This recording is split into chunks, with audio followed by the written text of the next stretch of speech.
एक सुनो ना मेरे भोलेनाथ जी, एक सुनो ना मेरे दीनानाथ जी, पूरा अंग रगड़ूं तेरा रगड़ूं धतूर, जान समझ पी लूंगी अमृत जान समझ पी लूंगी। कल का तू सब जानू तन सब मेरा है, अंधकार तू तो सब।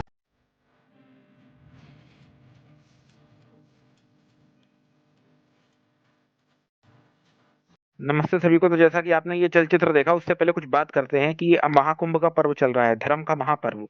और ऐसे कार्यक्रम होते रहने चाहिए। इससे सनातन धर्म को एकजुटता मिलती है और समाज में झंडा बुलंद होता है सनातन धर्म का।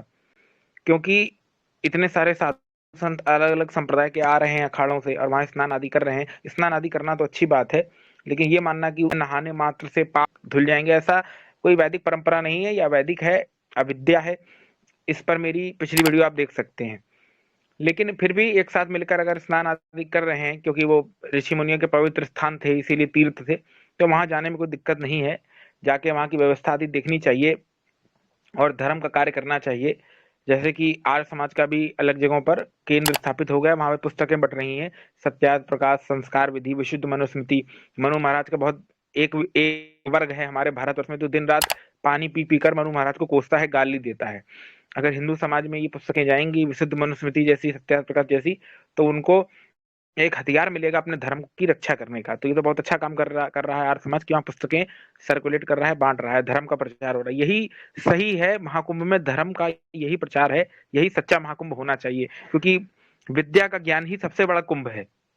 बहुत अच्छा प्रचार हो रहा है। लेकिन ये जो चलचित्र देखा आप लोगों ने, देखिए कई सारे साधु हैं, अघोरियों का पूरा समूह है, और ये नरमुंड की माला पहने हैं, रुद्राक्ष लपेटे हैं पूरे शरीर में, भस्म लपेटे हैं। उसमें से एक अघोरी जो है कपाल को खा रहा है मुंह से, और एक जब गाना खत्म हो रहा है तो अंत में कह रहा है कि भोले शंकर भांग पीते हैं, भंगिया पीवे भोले शंकर। ठीक है, ऐसे गीत प्रचारित कर रहे हैं। तो हमारे ही साधु सन्यासियों की टोली द्वारा ऐसे चीजें प्रचारित की जाएंगी तो ये ठीक नहीं है। अनेकों आपने वीडियो देखे होंगे कुंभ में, जहां अघोरी लोग एक खोपड़ी रखते हैं, साधनाएं करते हैं, भूत प्रेत का दावा करते हैं वश में करने का, आदि आदि। आज हम इन्हीं की समीक्षा करेंगे और अपने वीडियो में इसी पर दृष्टि डालेंगे। चलिए वीडियो शुरू करते हैं।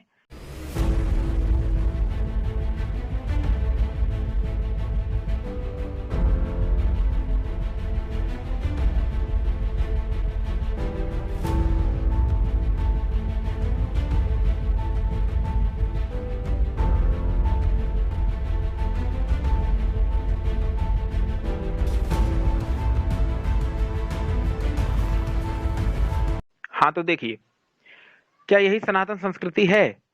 क्या हमारे जो ऋषि मुनि थे, पूर्वज थे, यही करते थे कि वो नंद की माला पहनते थे, भांग पीते थे, धतूरा फूंकते थे, ऐसे ही वेशभूषाएं बनाते थे राक्षसों जैसी? कुछ लोग कहेंगे कि ये तो उनका परंपरा है, अघोर संप्रदाय का। वो लोग सब खाते हैं, मानव मांस भी खाते हैं, और वो मदिरा भी पीते हैं, मद्य सब, मतलब सारी चीजें वो करते हैं। जो भी ऐसी ऐसी स्थिति है, मुर्दे का मांस आदि खाना, ये सब। इसके विषय में हमारी तो कोई योग्यता नहीं है, क्योंकि हम कुछ बोलेंगे तो लोग कहेंगे कि आप कौन होते हैं बोलने वाले। इसीलिए मेरा चैनल का उद्देश्य ही यही है कि ऋषि मुनियों का प्रचार करना। और चैनल के डिस्क्रिप्शन में भी यही लिखा है कि आदि ऋषि ब्रह्मा से लेकर दयानंद पर्यंत ऋषि परंपरा का प्रतिपादन करना। तो आइए देखते हैं कि वैदिक शास्त्र साहित्य क्या कहते हैं इस विषय में। क्या ये परंपराएं वैदिक हैं कि अवैदिक हैं? आइए शुरू करते हैं। तो देखिए, इन परंपराओं को जानना है तो इन परंपराओं के मूल पर चलना पड़ेगा। इन परंपराओं का मूल है पुराण। और पुराण अच्छी इनकी व्याख्या कौन कर सकता है? सबसे पहले हम रुद्राक्ष के महात्म को लेते हैं। ये जो रुद्राक्ष आदि जो ये लपेटे हैं, ऐसा क्यों करते हैं लोग, और इतना महात्म क्यों है रुद्राक्ष का? आइए समझते हैं इसको। पुराणों में ऐसे बातें आती हैं, ये बिंदुसार संहिता है, इसमें साफ साफ आता है कि जो मनुष्य दिन में, रात्र में, आदि आदि में रुद्राक्ष धारण करता है, सभी पापों से छूट जाता है। अंत में ये तक बोल दिया कि ज्ञान योग सब बेकार हैं, बस शरीर पर रुद्राक्ष धारण करिए, इससे यम के गण डरते हैं। त्रिपुंड लगाओ, इससे आप शुद्ध बनेंगे, साधु आदि बनेंगे। मतलब ये क्या है ये? और इसी चीज की समीक्षा स्वामी दयानंद जी सत्याग्रह प्रकाश में करते हैं। क्या लिखते हैं? विंदेश्वर संहिता में ही आता है कि जो कंठ में 32, सर में 40, कान में 6-6, कान करों में यानी हाथों में 12-12, भुजाओं में 16-16, शिखा में 1, हृदय पर 108 रुद्राक्ष धारण करता है वो साक्षात महादेव है। क्या शिव जी को इतना प्रिय है रुद्राक्ष? तो आइए देखते हैं, पुराणों में ही चलते हैं कि शिव जी को वो लोग पसंद नहीं जो रुद्राक्ष नहीं पहनते, वो भस्म नहीं लगाते और ना उनको वो फल देते हैं।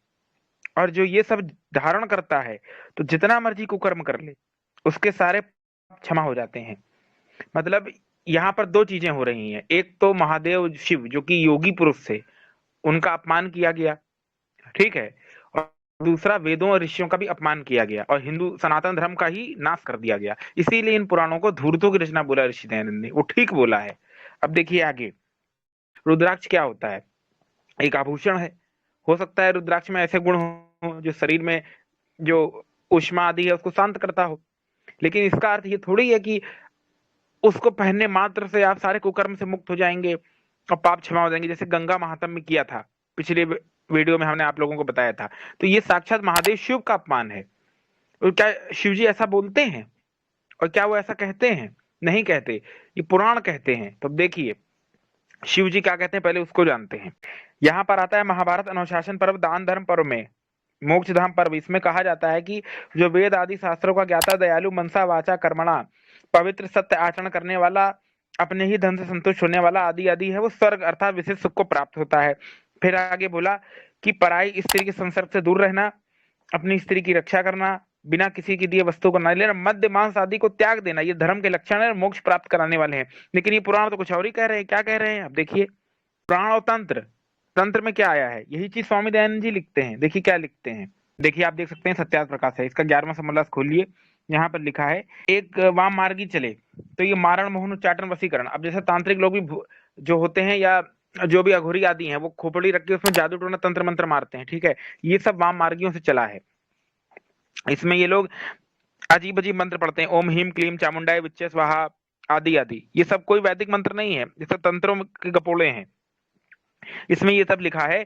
इसमें स्वामी जी लिखते हैं कि ये जो लोग हैं तंत्रों में, ये क्या करते हैं कि मांस आदि खाते हैं, जानवरों को मारकर होम करते हैं, भैरव चक्र जागृत करते हैं, मद्य मांस ना पीवे खावे तो और मारकर होम ना करें तो उनको स्वर्ग नहीं होता। उसमें से जो अघोरी होता है वो मानव का मांस भी खा लेता है, अजरी बजरी भी करता है, विष्ठा मूत्र आदि का भी सेवन करते हैं। तो ये चीजें तो आपने देखी होगी वीडियोस में, शमशान में छुप के करते हैं। अब आप लोग कहेंगे कि ये अपमान कर रहे हैं, अपमान नहीं कर रहे हैं, ये सत्य है, ये खाते हैं। और ये चीज धर्म है क्या? यही धर्म है। और महादेव वहां क्या कह रहे हैं कि मद्य मांस से दूर रहने वाला, और तंत्र क्या कह रहा है कि मद्य और मांस का सेवन करिए, मानव का मांस भी खा जाइए। तो तंत्र की माने कि महादेव की माने, जो महाभारत में बोल रहे हैं, किसकी माने? अब वेद में तो निषेध किया है, पहला ही मंत्र यजुर्वेद का है, सीधा बोला है यजमानश पशुन पाई, यजमान की पशुओं की रक्षा करो, सीधा निषेध कर दिया। वेदों में पूरा सूक्त अक्ष सूक्त है जिसमें जुएं आदि तक का निषेध है, तो मांस तो बहुत दूर की बात है, और मद्य पीना। तो ये सब धूर्तों ने चलाया है, इसीलिए पुराण धूर्तों की रचना है। देवी भागवत में ठीक लिखा है, क्योंकि एक व्यक्ति ने तो लिखा नहीं है, ढेर सारे लोगों का है। जब ये सब तंत्र संप्रदाय, वाम मार्ग ये सब चला, ये सारे संप्रदाय अनार्थ जितने हैं अवैदिक, तो इनके नाम पे ये परंपरा बन गई, जिसमें वेदों की निंदा की है, ऋषियों की निंदा की है, ऋषि मुनियों को कहीं का नहीं छोड़ा, महादेव को कहीं का नहीं छोड़ा। अब देखिए आगे और देखिए, ये तो हो गए रुद्राक्ष की समीक्षा। अब आते हैं भूत प्रेत की समीक्षा। यहाँ पर आता है कि भूत प्रेत पिशाच आदि डाकनी साकनी जो व्यक्ति रुद्राक्ष धारण करता है उससे दूर रहते हैं। तो क्या इस बात में कितनी सच्चाई है? डाकनी साकनी राक्षस आदि उससे दूर रहते हैं, तो क्या ये बातें ठीक हैं? क्या डाकनी साकनी राक्षस आदि ये हिंदू धर्म का हिस्सा है? तो नहीं। देखिए ये सब चीजें अवैधिक हैं, इन शब्दों का अर्थ ही लोगों को नहीं पता, इसी कारण समाज में भ्रांति फैली हुई है। अब आपको जान के ये हैरानी होगी कि डाकनी शब्द ही नहीं है वैदिक, ये अवैदिक शब्द हैं, डाकनी साकनी, ये सब आ गया हमारे ग्रंथों में, हम लोग मानकर बैठे हैं मूर्खों की तरह। यही चीजों का निवारण किया ऋषि दयानंद ने। पहले लोग मजाक उड़ाते थे कि तुम लोग, अंग्रेज क्या पढ़ाते थे अपनी पुस्तकों में कि Atharvaveda is a book of black magic, कि और भारत के लोग, सपेरों का देश है भारत, और अथर्ववेद में जादू टोना है, और यही खोपड़ी की पूजा, यही सब खाते हैं, खोपड़ी को नरमुंड की माला पहनते हैं, गांजा भांग फूंकते हैं, ये कहकर बड़ी निंदा करते थे अंग्रेज लोग, बहुत मजाक उड़ाते थे। वहाँ की यूनिवर्सिटी में सिलेबसों में यही पढ़ाया जाता था कि अथर्ववेद ब्लैक मैजिक की बुक है, मैक्स मुलर को पढ़ लीजिए। और भी कई लोगों को पढ़ लीजिए, विदेशियों को। इससे कह के भारत का मान गिराया जाता था। ऋषि दयानंद आए, उन्होंने कहा ये सब नहीं होता, देखो क्या होता है। अब देखो